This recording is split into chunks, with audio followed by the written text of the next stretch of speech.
좋은 날입니다. 오늘도 말씀 안에 승리하는 하루 되시기를 기도하겠습니다. 오늘 생명의 삶 본문은 사도행전 20장 13절부터 24절입니다. 오늘 본문에서는 13절부터 15절까지 드로아에서 밀레도까지 이동하는 바울의 모습이 나오고 16절부터 24절까지는 에베소 교회 장로들을 밀레도로 청해 고별 메시지를 하는 모습이 나옵니다. 이 구절들을 통해 하나님께서 무엇을 말씀하시는지 살펴보도록 하겠습니다. 13절부터 15절입니다. 우리는 앞서 배를 타고 앗소에서 바울을 태우려고 그리로 가니 이는 바울이 걸어서 가고자 하여 그렇게 정하여 준 것이라. 바울이 앗소에서 우리를 만나니 우리가 배를 태우고 미둘레네로 가서 거기서 떠나 이튿날 기오 앞에 오고 그 이튿날 사모에 들르고 또 그 다음날 밀레도에 이르니라. 드로아에서 밤새 하나님 말씀을 강론하고 유두고를 살리기까지 했던 바울과 일행들은 다시 이동하기 시작했습니다. 특이한 것은 바울은 앗소까지 걸어서 가고 일행들은 배편으로 보내 앗소에서 만나기로 한 것입니다. 왜 이렇게 따로 움직였는지 기록되어 있지 않지만 바울이 주님과 개인적인 교제 시간을 가졌을 것으로 추측합니다. 이렇게 앗소에서 만난 바울과 일행들은 함께 배편으로 미둘레네와 기오, 사모 등을 들렀다 밀레도에 이르렀습니다. 16절부터 17절입니다. 바울이 아시아에서 지체하지 않기 위하여 에베소를 지나 배 타고 가기로 작정하였으니 이는 될 수 있는 대로 오순절 안에 예루살렘에 이르려고 급히 가미러라. 바울이 밀레도에서 사람을 에베소로 보내어 교회 장로들을 청하니 바울은 아시아에 더 이상 지체할 수 없다 판단했기 때문에 에베소에 들리지 못하고 밀레도로 바로 향했습니다. 하지만 데메드리오의 선동으로 소요가 있었던 에베소의 지도자들을 말씀으로 더 세우려 했기 때문에 부득이 그들을 밀레도로 청해 만나기로 했습니다. 서신서로 대체할 수도 있었지만 바울은 이미 로마행을 확정했기 때문에 이제 자유롭게 에베소에 오기 힘들 수도 있다는 것을 알기 때문에 가능하면 대면하여 만나려 했습니다. 바울이 에베소에 들러 더 시간을 갖고 장로들을 말씀으로 세우는 일을 하지 않았고 밀레도에서 만났다 예루살렘으로 급히 돌아가려 했던 이유는 오순절 안에 예루살렘에 가는 것이 더 중요했기 때문이라고 말하고 있습니다. 바울이 오순절 전에 예루살렘에 도착하려 했던 이유는 마게도냐와 아가야 지방에서 예루살렘 교회를 위해 준비해준 연보를 빨리 전달하고자 했기 때문이었습니다. 단지 연보를 전달하는 것이 목적 자체는 아니었습니다. 오순절은 초대교회의 시작을 알리는 성령님께서 강림하셨던 날이었기 때문에 그 시간에 이방 교회에서 준 연보를 가지고 가 하나님께서 교회를 이방 땅에서도 부흥시키고 계심을 알리고 그들이 예루살렘 교회를 한 형제로 여기며 사랑하고 섬기려 하고 있음을 보여주기 위해서였습니다. 예루살렘 공회를 거치며 이방인들에 대해 선교하고 율법을 강조하지 않는 일들에 대해 결의했었지만 아직도 이방인에 대해 깨어지지 않는 생각을 가진 유대인 그리스도인들이 많이 있었습니다. 그래서 예루살렘 교회와 이방 교회가 진리 안에 하나인 것을 전해 더욱 부흥할 수 있도록 오순절 전에 도착해 성령님의 임재를 기념하며 모여있는 많은 성도들에게 하나님의 역사를 전하려 하고 있는 것이었습니다. 18절부터 19절입니다.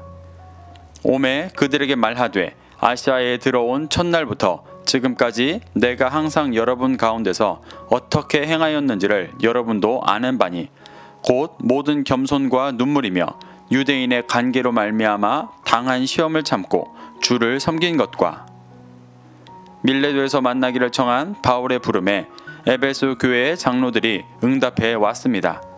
바울은 그들에게 고별 설교를 하며 그들의 믿음을 더욱 세워갔습니다. 바울은 먼저 자신이 에베소에서 3년간 어떻게 사역을 했는지를 되뇌이게 합니다. 그는 자신이 모든 겸손과 눈물로 유대인의 간계로 인한 시험을 참고 주를 섬겼다고 말합니다. 여기서 말하는 겸손의 원어는 타페이노 포르슈네스로 권력자에게 굽실굽실 거리는 비굴한 모습을 말하는 것이 아니라 하나님 앞에 자신이 죄인인 것을 깊이 깨닫고 겸허해진 마음을 말하는 것입니다.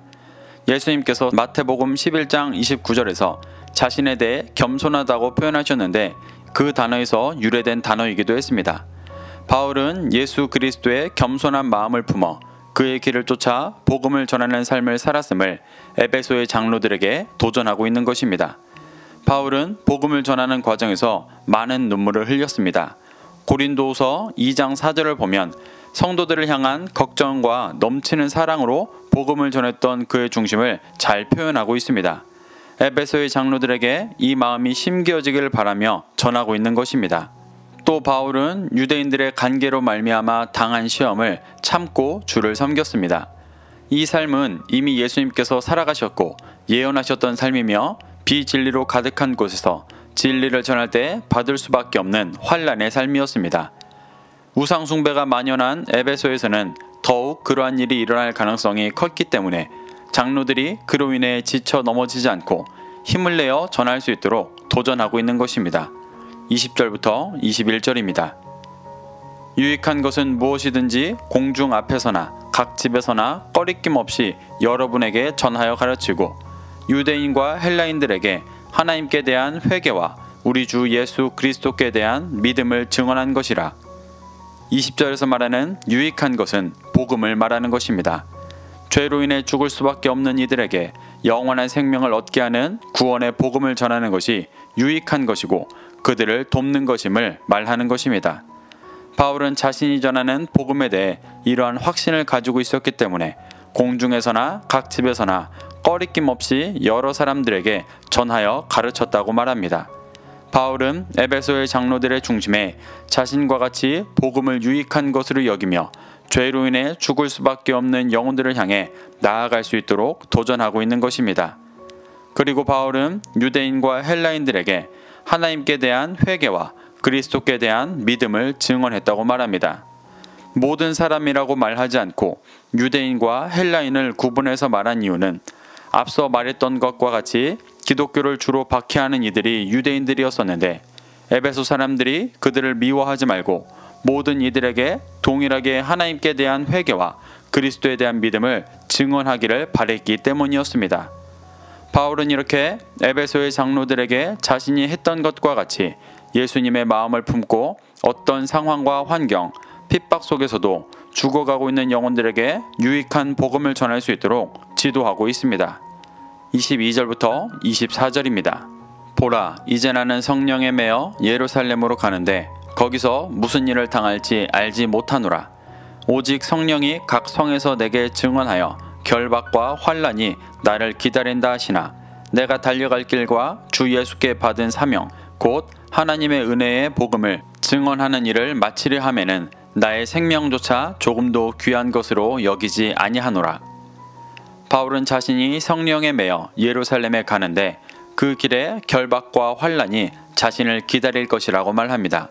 그것을 다 알고 있음에도 자신의 생명조차 조금도 귀한 것으로 여기지 아니하며 복음을 증언하는 일을 마치려 한다고 말합니다.